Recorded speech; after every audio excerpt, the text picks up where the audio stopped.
매일 성경 묵상을 돕는 해설 가이드입니다. 안녕하세요. 묵상코치입니다. 함께 읽고 나눌 말씀은 마가복음 2장 13절에서 28절까지 말씀입니다. 오늘 본문은 예수님께서 하나님의 백성들이 교제하기에 부적합한 사람들로 간주되었던 사람들과 교제하고 식사하신 이야기를 다룹니다. 예수님은 이제 갈릴리 여러 지역에서 꽤 유명한 분이 되셨습니다. 예수님은 지나가시다가 세간에 앉아있는 레이를 보시고 그를 부르십니다. 13절에서 14절입니다. 예수께서 다시 바닷가에 나가심에 큰 무리가 나왔거늘 예수께서 그들을 가르치시니라. 또 지나가시다가 알페의 아들 레이가 세간에 앉아있는 것을 보시고 그에게 이르시되 나를 따르라 하시니 일어나 따르니라. 사람들에게 알려지기 시작한 랍비 같은 예수가 세리와 같은 사회적인 외인을 자신의 제자로 부른다는 것 자체가 아주 파격적인 행동입니다. 경건한 유대인들은 이러한 부류의 사람들과 교제하는 것이 금기시 되었기 때문입니다. 예수님의 부르심에 레이는 즉각적으로 응답합니다. 예수님은 레이를 부르신 후에 그의 집에 세리와 죄인들과의 식탁 자리에 앉으셨습니다. 15절에서 16절입니다. 그의 집에 앉아 잡수실 때 많은 세리와 죄인들이 예수와 그의 제자들과 함께 앉았으니 이는 그러한 사람들이 많이 있어서 예수를 따름이로라. 바리새인들의 서기관들이 예수께서 죄인 및 세리들과 함께 잡수시는 것을 보고 그의 제자들에게 이르되 어찌하여 세리 및 죄인들과 함께 먹는가? 여기서 죄인들이라는 용어는 서기관들의 11조나 정결규례 등을 지킬 수 없거나 지키지 않았던 일반 사람들을 가리킵니다. 그들 가운데 세리는 특별히 두드러졌습니다. 이 단어는 더 넓게는 세리뿐만 아니라 부도덕한 사람들, 이단자들, 이방인들을 나타내는 데 사용되었습니다. 이러한 부류의 사람들과 경건한 유대인이 식탁교제를 나눈다 하는 것은 그들의 정결규례상 생각도 할 수 없는 일이었습니다. 이제 예수님의 식탁교제 행위에 대해서 서기관들의 반대가 등장합니다. 세리와 죄인들로 분류되는 사람들은 율법이 규정한 11조와 정결규례 규정을 준수하지 않는 사람을 의미했습니다.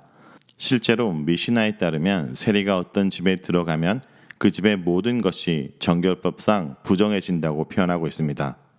죄인들이 모인 것 자체가 음식 규정을 파기하는 것으로 이해되었습니다.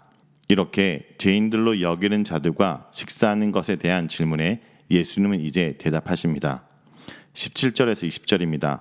예수께서 들으시고 그들에게 이르시되 건강한 자에게는 의사가 쓸데없고 병든 자에게나 쓸데있느니라. 나는 의인을 부르러 온 것이 아니요 죄인을 부르러 왔노라 하시니라. 요한의 제자들과 바리새인들이 금식하고 있는지라.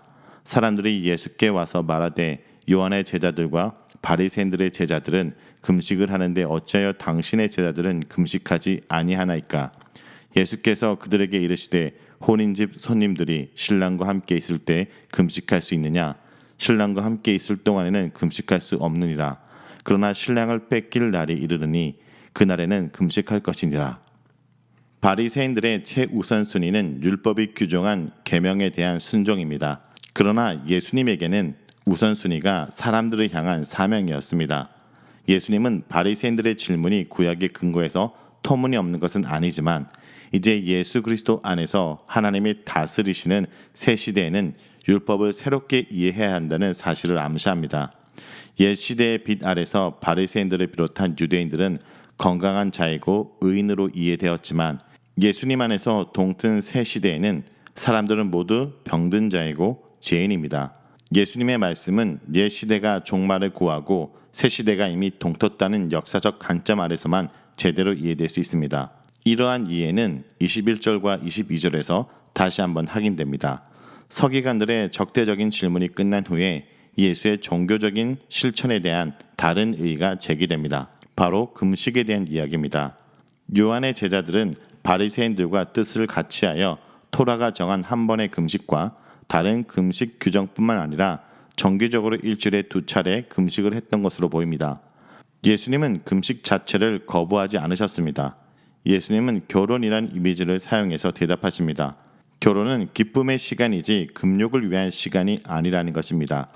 예수께서 자신의 사역을 이 시각에 이해했다는 사실은 죄인들과 식탁 교제 안에서 이미 예견된 메시아적 연애에 관한 아이디어를 반영하고 있는 것 같습니다. 이 메시아 연애에서는 메시아 자신의 백성들이 금식하는 것은 어울리지 않습니다. 그러나 예수님은 요한의 제자들이 자신의 지도자를 이미 잃은 것 같은 일이 언젠가 예수님의 제자들에게도 발생할 것이라고 말씀하십니다. 21절과 22절은 정결 규례와 금식에 대한 예수님의 이해를 보여줍니다. 21절과 22절입니다. 생배 조각을 낡은 옷에 붙이는 자가 없나니 만일 그렇게 하면 기운 새 것이 낡은 그것에 당기어 헤어짐이 더하게 되느니라. 새 포도주를 낡은 가죽 부대에 넣는 자가 없나니 만일 그렇게 하면 새 포도주가 부대를 터뜨려 포도주와 부대를 버리게 되리라. 오직 새 포도주는 새 부대에 넣느니라 하시니라. 이러한 예수님의 비유적 언급은 정결 규례와 금식, 즉 구약에 근거한 질문에 대해서 하나의 구체적인 본보기를 보여줍니다. 예수님은 하나님이 다스리시는 새 시대의 모습은 율법주의나 금욕주의 한계를 떨치고 나와야만 누릴 수 있다는 것을 보여주십니다. 이어서 바리새인들은 예수님의 제자들이 안식일에 행하지 말아야 할 일을 했다고 문제를 제기합니다. 23절에서 24절입니다. 안식일에 예수께서 밀밭 사이로 지나가실새 그의 제자들이 길을 열며 이삭을 자르니 바리새인들이 예수께 말하되 보시오 저들이 어찌하여 안식일에 하지 못할 일을 하나이까. 및 이삭을 자르는 것은 그 자체로 율법에 반하는 행위는 아니었지만 그것이 추수행위라면 율법에 반하는 것이 되었습니다. 유대인들이 따르고 있는 규정인 미시나에 따르면 안식일에 추수를 하는 것은 안식일 위반 행위 39개 영역 가운데 하나로 규정되어 있습니다. 생명이 위태로운 경우에만 안식일 규정은 무효화될 수 있습니다. 그래서 제자들의 이러한 행위에 대해서 바리새인들은 어째서 안식일에 하지 못한 일을 하는지 문제를 제기하고 있는 것입니다. 25절과 28절에서 바리새인들의 도전에 대해 예수님은 사무엘상 21장 1절과 6절을 언급하며 대답을 하십니다. 예수께서 이르시되 다윗이 자기와 및 함께한 자들이 먹을 것이 없어 시장할 때 한 일을 잃지 못하였느냐. 그가 아비아달 대제사장 때에 하나님의 전에 들어가서 제사장 외에는 먹어서는 안 되는 진설병을 먹고 함께한 자들에게도 주지 아니하였느냐. 또 이르시되 안식일이 사람을 위하여 있는 것이요 사람이 안식일을 위하여 있는 것이 아니니 이러므로 인자는 안식일에도 주인이니라. 사무엘상의 이야기는 대제사장 아비아달 때에 다윗이 자신과 함께한 사람들과 진설병을 먹은 사건을 가리키고 있습니다.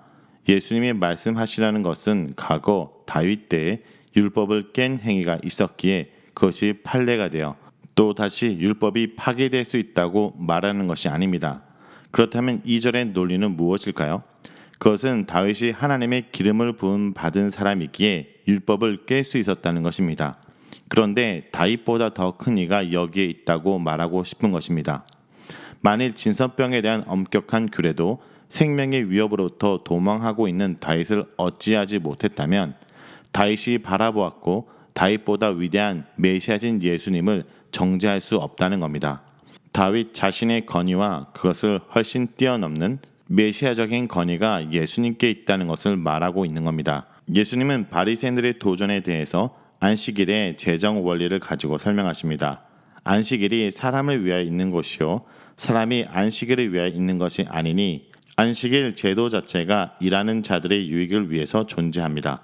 만일 안식일이 사람을 위해서 주어진 것이라면 인간에게 참다운 안식을 주기 위해 하나님의 종말론적인 통치를 이 땅에 가져오신 예수님께서 안식의 참다운 성취를 보게 되는 것은 지극히 논리적인 설명이 될 것입니다. 메시아로서 예수님은 안식일에 대해 권위를 가지고 계십니다. 하나님 나라를 자신의 인격과 사역 안에서 가져오신 예수님은 구약이 보여준 참다운 안식의 실제 주인이었습니다. 이런 의미에서 인자로서 예수님은 안식일법을 폐지하고 있는 것이 아니라 예수님 안에서 하나님의 통치가 주어졌을 때 안식일법도 안식일의 주인이신 예수님 안에서 성취되고 있는 것을 보여주는 것입니다. 자, 여기까지가 마가복음 2장 13절에서 28절까지 내용입니다. 오늘 이 말씀을 통해 우리는 무엇을 묵상하고 적용해야 할까요? 첫째, 죄인을 부르러 오신 예수님을 바라보게 됩니다. 예수님은 가버나움 세간에 앉은 세리를 제자로 부르십니다. 아무도 거들떠보지 않고 오히려 혐오했으며 심지어 원수로 여겼던 사람도 있었습니다. 예수님은 당장에 그와 상대하여 얻는 것보다 잃는 것이 더 많았습니다. 하지만 예수님께서는 레이도 은혜와 긍휼이 필요한 한 죄인일 뿐이었고 그 죄인을 부르는 것이 그분의 사명으로 여기셨습니다. 더 나아가 예수님은 죄인들과 함께 먹고 마심으로써 유대인들이 쌓아 올린 정결법의 담을 헐어버리셨습니다. 그들이 만든 부정과 정결의 경계를 지워버리고 다시 그리셨습니다. 예수님의 치유가 필요하다는 것을 인정하고 그분 안에 들어오면 누구든지 어디든지 언제든지 상관없이 성도가 되고 성소가 되고 성일이 되게 하셨습니다. 이렇게 죄인을 불러 새롭게 하는 것이 예수님께서 이 땅에 오신 목적입니다. 이러한 본질을 잊고 형식적인 종교로 전락할 때 타인을 배제하게 됩니다. 배제는 쉽게 신체적, 언어적 폭력을 낳습니다. 예수님이 보여주신 간대함과 포용은 하나님 나라가 이해와 용서와 간영으로 세워지는 곳임을 깨닫게 합니다.